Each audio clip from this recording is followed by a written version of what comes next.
A very good morning to everyone and welcome to Tata Literature Live, the 11th annual Mumbai International Literature Festival, and the first one to be completely digital, co-sponsored by Tata Steel and Tata Projects. Today's session, Blindfolded, is presented by Akshara Foundation. This story, Pitaara, is designed for the entertainment of our young audience, visually impaired and otherwise, to dive into the world of imagination that is beyond the sense of sight. So I request those who need to keep their blindfolds or their pirate eye patches ready as well. This bilingual story experience, followed by a quick Q&A session, is facilitated by award-winning illustrator animator Mr. Chetan Sharma of Animagic Studios. Dear young audience, please join me in welcoming Mr. Chetan Sharma. Hello, happy Diwali to all of y'all, and I'm very glad that y'all are here for this session. And I think it's going to be very exciting for us to try and imagine, as we keep our eyes closed, what the story is, what's happening in the story. So play along with me, and whenever you hear something, as your eyes are closed, just imagine that picture in your mind, imagine that experience in your mind, whether it's a smell, whether it's a taste, whether it's a touch. Just imagine all these things in your mind as we listen to the story. Okay. Now today's story is about a king. A lot of stories are about kings. So once upon a time there was a king. Okay, and his name was Raja Lalchi Singh. Okay. Now I know some of you may know what Lalchi means. It means greedy in Hindi. And that's what our man was. He was completely greedy. He just wanted more and more. But more and more of what? We'll find out. His kingdom was small. So he was not like a Maharaja, but he was a Raja. So it's a good kingdom. Very happy, prosperous, beautiful, lovely. But our king was always a little, I need more. I need more. But more what? Everybody was like quite puzzled as to what the king wants all the time. He just seems to be upset and unhappy all the time. What's his problem? But the king wouldn't tell. He was always fidgeting in his mind. So Raja Lalchi Singh used to keep pacing up and down, walking this way, that way. And every time people wondered, what does he want? Now the palace had beautiful gardens. I'm sure you all have been in gardens. You'll have sat under the cool shade of a tree. On a hot day, that cool shade is so beautiful, right? You have heard the chirping of birds, right? You have smelled beautiful fragrance of the flowers, right? Jasmine, lily, all these wonderful flowers, roses. So all these fragrances keep wafting in and out. And when you are in such a garden, you feel so much at peace. But not Raja Lalchi Singh. When he went into the garden, he was still disturbed. Now, why was he disturbed? Let's go and ask him. Raja Lalchi Singh, why are you so disturbed? Can you please tell us? No, I don't really think I can. But you should. Everybody is quite concerned that you are like so worried and pacing up and down. It's a little secret. Ever since I was a child, I have been collecting. Collecting what? Stamps? Coins? What have you been collecting? Gold. Huh?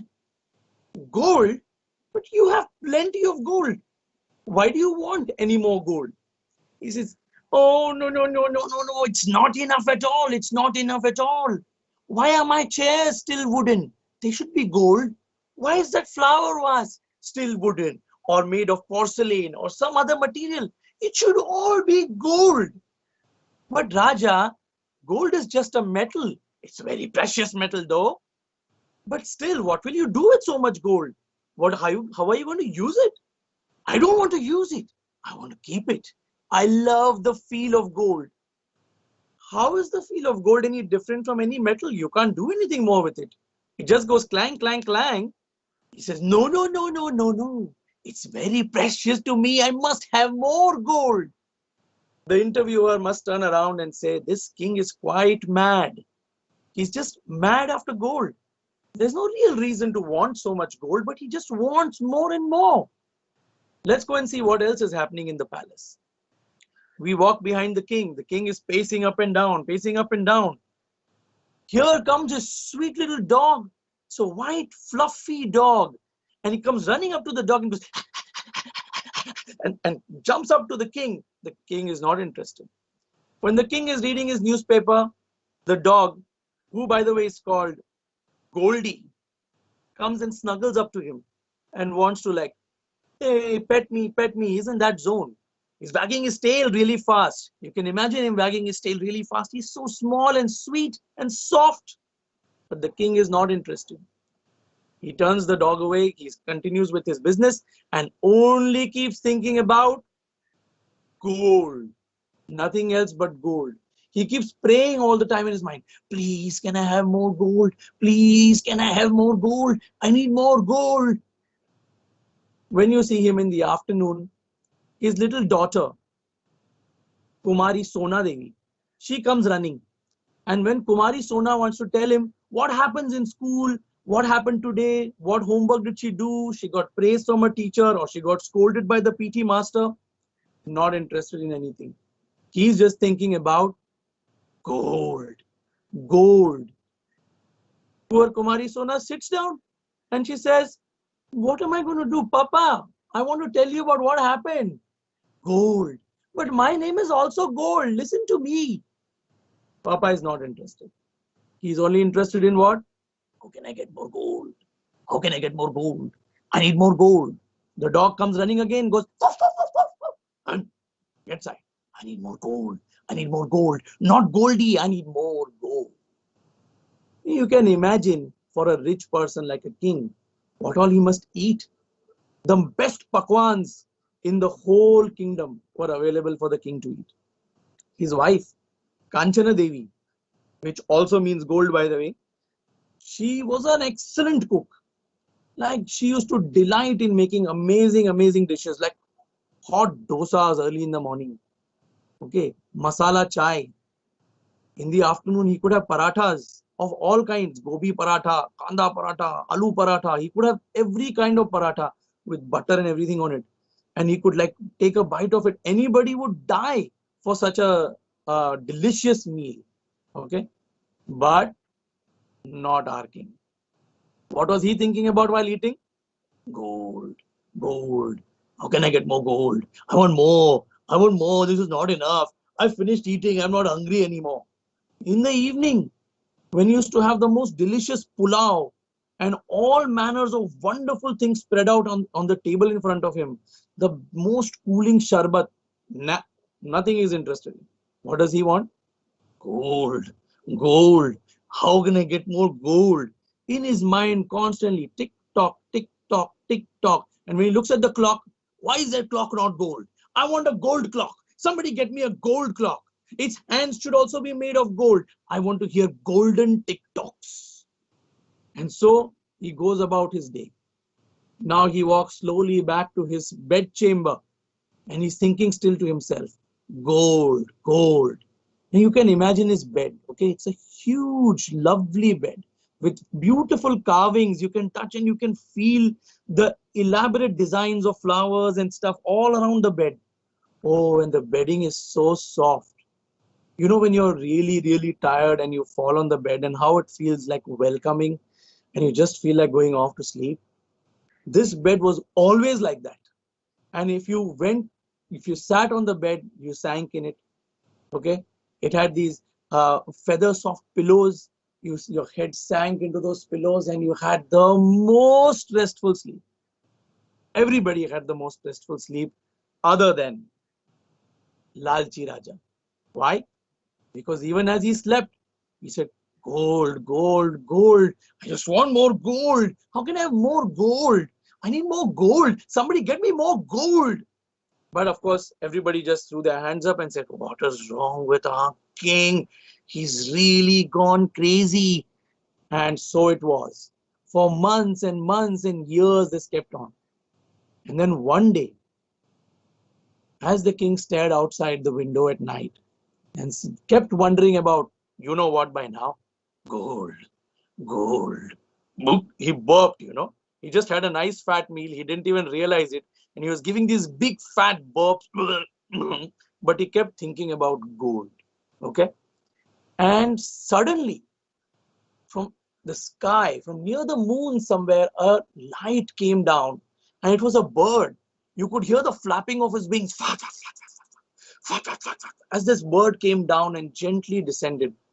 And the king was enraptured. He looked at this bird. He says, "Gazab, kya baat hai?"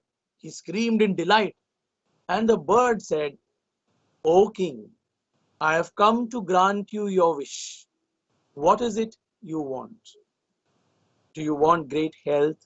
Do you want more prosperity for your kingdom, for your people? Do you want uh, the wisdom of your children to grow every day?" All these nice, nice things this bird was saying. And the king's mind was where? No, no, no, no, no, no, no, no. I don't want any such stuff. And all that is okay. It's all fine. I want gold. Are you sure? The bird asked. I want gold. I want everything I touch to be gold. Nothing should not be gold. Please give me gold. Please give me gold. And the bird said, okay, so be it. And then it flew away. Far, far, far. Up and up into the sky it went and disappeared. Boom. And the king said, huh? What was that? Was there a dream? He slapped himself. Okay. And then he quickly ran around here and there and he said, everything I touched can be gold. He touched the flower vase that had been bothering him.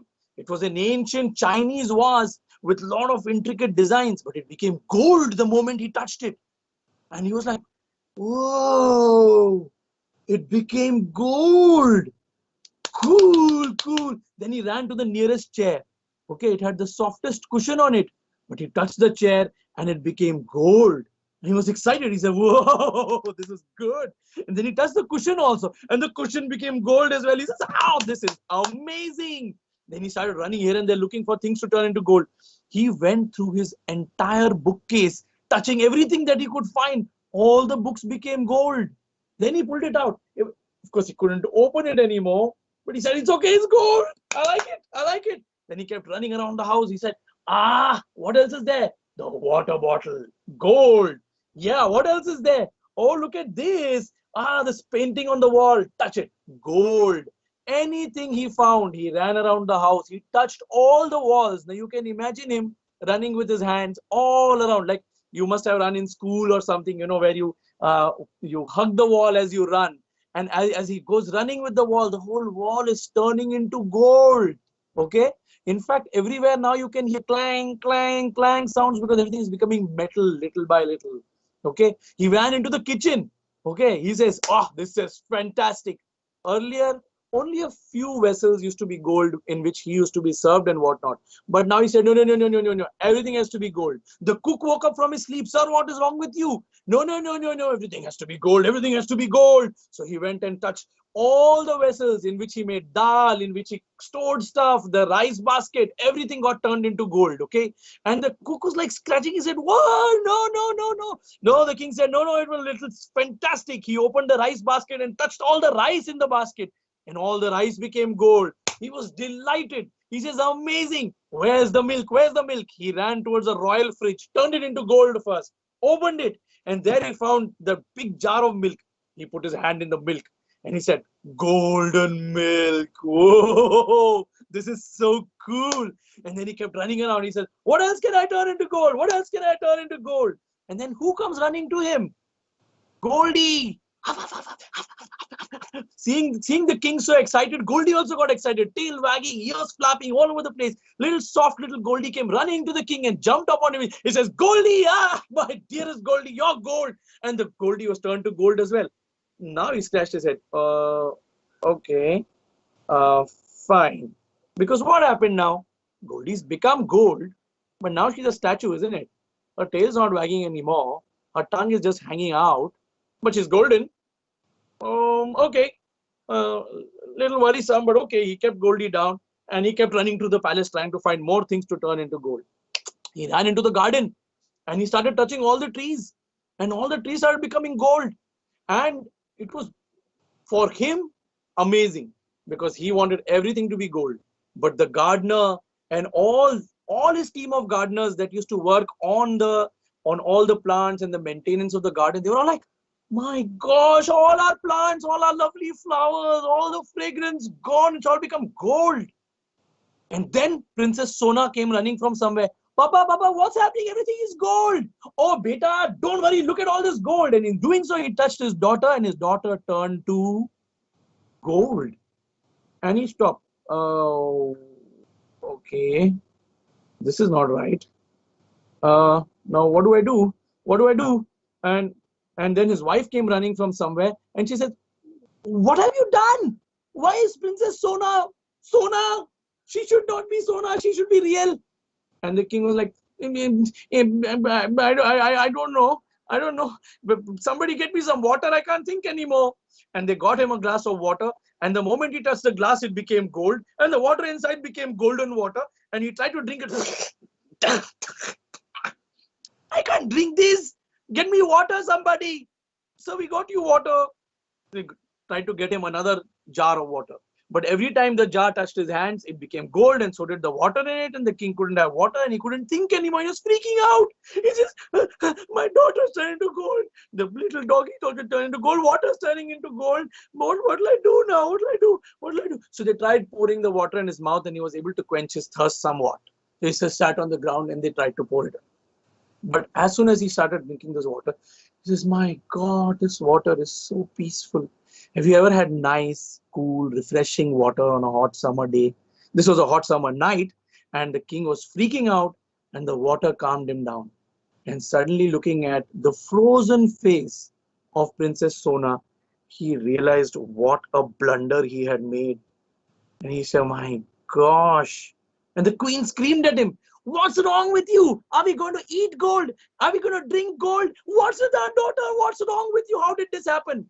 And his mind was already not listening to her. He was like, please, please, please, please take away all this gold. Take away this magic tusk. What have I done? What have I done? I don't want all this gold. I had so much fun stuff before. My daughter, this, that. Started crying. And nobody could understand why he was crying. Obviously, they knew that he had basically made the whole palace gold. And everything was now frozen except for the few people who were looking at him right now. And they realized that he must be crying because he was now deeply remorseful for what he had done. And as he cried and cried and cried, and he said, bird, please come back and take away your wish. I don't want this wish anymore. Please take it back. Please take it back. And he started beating his legs on the ground. And suddenly, one wet lick happened on his face. And he suddenly woke up, and there was his little puppy, and she was licking his face early in the morning. Little Goldie was back, and he realized he had been dreaming. He says, oh my God, my little Goldie, my babu. He kissed the little puppy, and all her soft hair, he tussled up and rustled it up. And he says, Princess Sona, where are you? Queen Kanchana, where are you? Suddenly he remembered all these people came running. What happened? What happened? What happened? I am so happy to see you guys. You guys are the best. I love you all. I love you all. And everybody wanted, what's wrong with him today? He says, don't you, like, are you okay? I have never been more okay in all my life. I am the happiest person on earth. I am the richest person on earth. But what about that gold you mentioned? We have enough. Whatever we have is enough. I love what I have. My family, my health, all the stuff that is there. All my books, they have turned back normal now. I can actually open them. Thank you so much, dear God. Thank you so much for everything I've got. Thank you, thank you, thank you. And he ran around the palace just saying, thank you, thank you, thank you, thank you, thank you, thank you. And everybody was like, oh man, one day he goes this way, one day he goes that way. Whatever it is, this is a version of the king we like. We like him like this. He seems to be normal again. And he's no longer stressed. A happy king is better than a crotchety king. So without knowing what had all occurred in his mind, they went about their business and were quite happy with what life had given them finally. Yeah. So I hope you enjoyed this story. This is a very special story. And we have heard this story as the story of King Midas. And I thought that the name doesn't mean anything to us. But Lalchi Raja certainly means something to all of us. So with the name changed, here was the story of King Midas of the Golden Touch, right? So I hope you enjoyed the story. Do share it with all your friends and tell them and your family members. Yeah.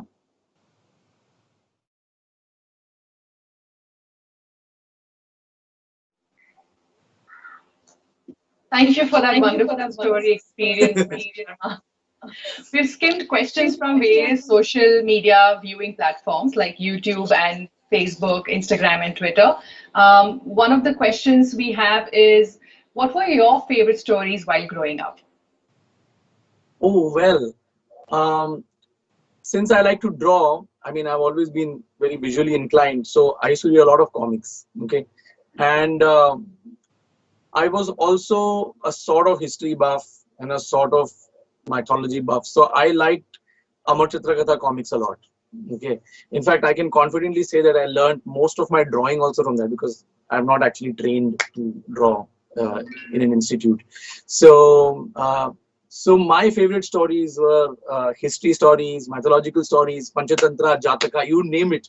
And I used to enjoy them all, especially if they were in the comic form because there's more pictures. But then as I started growing up, I started reading much more. But my favorite stories were the Panchatantra, the Jataka, and all our historical stories. I dug them all like over and over again. Amazing. Uh, we have a question very similar to what you just said. One of the young audience is asking, how can I become an animator and do I have to be good at art for it? Well, more than like we have to understand what does it mean by being good at art, because really I would expand that definition to say that you have to be creative, right? Which basically means just enjoying thinking up things and letting your imagination flow and and developing your ideas. So when you are um, when you're reading or you're drawing, even if it's doodling, it doesn't have to be very fancy drawing, but some amount of doodling helps you to open up, and even if these are just to as notes, to remember things. So in any kind of creative exercise, if you do, then you're sort of tuning yourself for animation. Okay. I think every time we tell a story, we are actually trying to animate it to people in their minds, right? The craft of animation is one technical aspect which you can do, and you can learn how to make animation films. But really, what are animation films? They are stories. And so the act of engaging in stories, of telling them, of enjoying them, of being able to act them perhaps, or to dance them perhaps, or to sing them perhaps, all of these are of equal importance. So the more you can play along with all of that and really become a person who expresses creatively every moment, then I think animation is just the technique which you can fine tune. And if you want to do drawn animation, then yes, of course, you have to draw a fair amount. Even but other forms of animation, computer animation, all that, also you should draw because it's the easiest way to access your creativity when you are working. Yeah. Right, right. Another question we have is, should stories have morals in them? Well, actually, all stories do tell us something, and their message um, is often gives us an idea of how life is lived. It is often, it's not necessary that it has to have an explicit moral, like maybe in this story it did. um, but this is a powerful one, right? Like we are all kings in our own little kingdom. Our house is our kingdom, right? We run around, if we are little princes or kings who are in our own house, queens of our own house, princesses of our own house. But we may often be in the race for something, whether it is for higher marks in school or for more money or for better jobs or for like whatever. And sometimes we lose sight of all the wonderful things that we already have around us. Like a walk in the park is one of the most underrated things. People only go into the park, they put their earphones on, they're just jogging because they want to become fit and look good and all that, but they don't actually enjoy the park for what it is and enjoy the smells and the touch of the trees, the way the bark feels, or and the way the leaves smell, if you like. And all of these things, I think, are very important because we are part of that world, and there is immense happiness that we can draw from all of that. But when we assign our happiness to other things, like if I have this, then I'll be happy, if I have that, then I'll be happy, then over time I think we are sort of losing ourselves to that. We are going out of ourselves to find something which is already there for us. So I mean, I've seen a poor person on the street who has no home to live, but he has his dog sleeping with him and they are completely content. The dog is also content, and that man is also content, you know. And there are any number of rich people who have no sleep at night. So this is a very powerful. Some stories have these kind of powerful messages, and they make nice. They are nice to tell. But stories are of all kinds. Like what happened to you in school today is itself a story. Maybe you learned something from it. Maybe you learned that you should not disturb teacher in class, perhaps, or you learned that you should not be throwing chalk, or that maybe the chalk went and hit somebody in the eye and it could really hurt them, and you learned that no, no, no, I'm not doing this again. No, that may be a moral in its own way, right? But it's your life experience, and it's a story if you tell it, right? If you miss the bus and you are late for school, then it's a story, right? Something happened to you. Now, sometimes stories can be massive, like Lord of the Rings and all those kind of things, and Harry Potter and all that, and that's also good. But there are stories all around you. Okay, how your father grew up, whether he grew up in the city or whether he grew up in the village, or and he came to the city, or what school did he study in, what did he do with his friends in the summer. All of that is, they're all stories, you know. And you have to ask and find these stories. If you follow the little dog on your street one afternoon, you will find a lot of stories of what all happens to him. So it's not, stories are life experiences, and we learn to live through them. When we read stories about other countries, about other people, stories about Africa, about Japan, China, we learn about these countries without necessarily having gone there. So stories are very powerful on so many levels, you know. And I think that you can enjoy them on multiple levels. Yeah. Right. You said something about happiness, and one of the questions we have is, does working for children make you happy or working for grown-ups? Working makes me happy. First, because I'm doing what I love doing, which is just drawing and telling stories, right? So whether I'm making an animation film or whether I'm making a children's book, um, I am happy doing that work. There are sometimes stories which are for grown-ups and which I want to tell. So when I'm doing those stories, I'm happy. Okay, when I'm telling a story that's for children and I'm enjoying it, and I'm lost in that world, that makes me happy. So all in all, I'm happy. And generally, like, I've got 5 dogs around here, and I've got all wonderful people around me. So, and I've got my dog friends on the street, and I've got lots of other friends. So I am happy. So, you know, so you can, it's not that children or grown-ups makes any difference per se. Though there might be people who might specifically enjoy things. Yeah. Yeah. We have last two questions for you. One of the kids is asking, have you made any audiobooks or audio stories for children? Oh yeah, I mean, if you heard of Karadi Tales, then I've been associated with them for many, many, many years, and I have made books for them, which they did excellent music on, and soundtracks on, and so I've done a book called a series. Two of those books are the story of Krishna, and there's one on Bakasur and Bhasmasur, and there's one which is called Super Hatman. These are all audiobooks, and but I haven't done the voicing on them. They've got stars and actors to do that for them. Super Hatman was voiced by Javed Jafri, and the Krishna books were voiced by Shri Girish Karnad, who the young people may not know, but the older generation here, especially the Litfest people, will certainly know him thoroughly well. A lot of theatre people also, so he's God for most of them. So yeah, so I didn't record the video, I mean the audio on them, but I did do all the pictures and stuff. So, and when I'm doing animation films, that we have to do all the audio for that. So yes, in that I'm very much involved.